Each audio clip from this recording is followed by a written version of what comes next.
Praise the lord. ఈరోజు దేవుడు మనకిచ్చిన వాగ్దానం ప్రొవర్బ్స్ 15:15.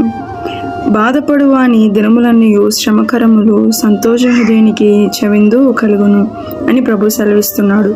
ఈరోజు మనకు శ్రమలు వచ్చాయని, లేదా ఇబ్బందులు వచ్చాయని, లేదా కష్టం వచ్చిందని అందులోనే ఉండిపోతే మన యొక్క దినములన్నీ కూడా అదే శ్రమలు కంటిన్యూ అవుతాయి. అలా కాకుండా ఒకదాని తర్వాత ఒకటి అలా వస్తూనే ఉంటాయి. మనకు అపోస్తులైన పౌలు గారు ముందే చెప్పారు, ప్రభువునందు ఆనందించుడి, మరలా చెప్పుదను ప్రభువునందు ఆనందించుడి. సో ఎప్పుడైతే మనం దేవుని యందు ఆనందిస్తామో, ఎప్పుడైతే దేవుని మన హృదయంలో ఉంచుకుని మనం సంతోష హృదయులుగా ఉంటామో, అప్పుడు మనకు నిత్య విందు అనేది కలుగుతుంది.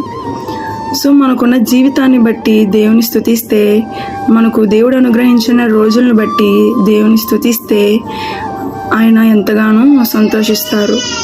సో మనకు తెలియాల్సింది ఏంటంటే, మనకు ఉన్నదాన్ని బట్టి దేవుణ్ణి స్తుతించాలి, లేని దానికోసం ఆరాటపడకూడదు. ఆమేన్.